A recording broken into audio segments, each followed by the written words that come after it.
And incidentally, there's nothing you can not do. You can't be passive either, because that would be phony also. Activism is wrong and quietism is equally wrong. So you say, what am I to do? You suddenly realize that's the wrong question. The point is, what does it mean that I am at this predicament? What does it mean?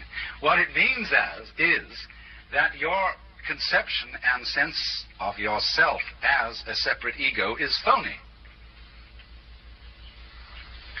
That this self that you have imagined yourself to be is a maya, an illusion, and you found out that it is because you found out that it's impotent. It can't do something. There's really something that has to be done, but you can't do it. Also, you can't help by not doing it.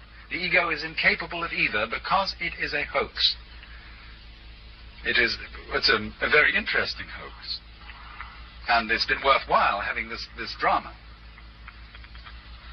But drama it was. Now you might say, well, then that's pretty bad state of affairs, because what you come to realize is a kind of fatalism. You're a Calvinist after all. Here is man then nothing but a puppet. But that won't do,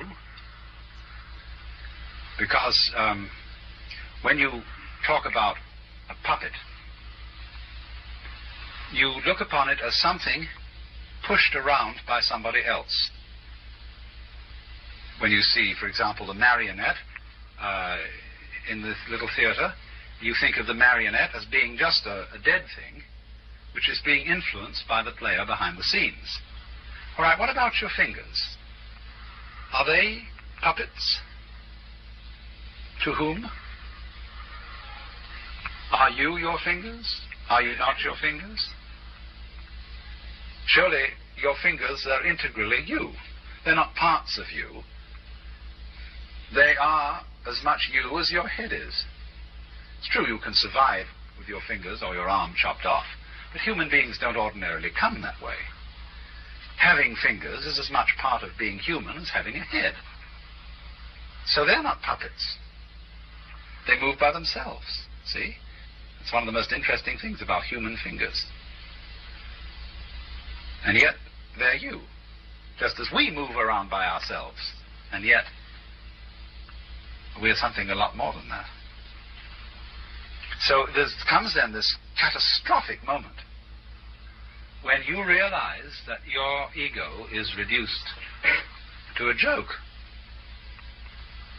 because you're intolerably guilty and there's nothing you can do about it. You can't make amends without creating further trouble. You know how it is when people get into a family argument. Somebody tries to apologize, and that makes everything much worse than it was before. Well, it's this on a cosmic scale. But it's all been brought out, you see, by the Lord, whether he's God the Father or whether he's the image of Jesus Christ, acting as Guru. See, there are many ways in which it's done. Take the famous Sermon on the Mount, in which Jesus says, be not anxious for your life, what you shall eat, what you shall drink, and what you shall put on. For is not living more than meat, is not the body more than clothes? And then he says, look at the wild birds who do not sow, or they practice no agriculture, they don't gather things into barns, and yet your Father in heaven feeds them.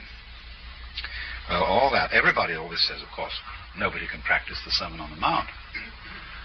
No sensible, provident person would dream of following this advice.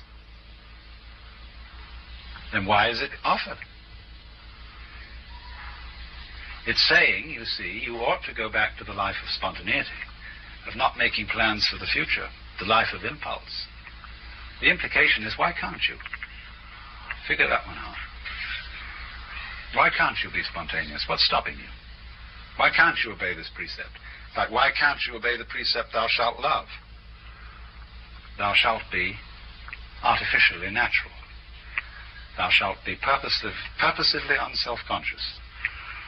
Thou shalt free associate. It's a great puzzle.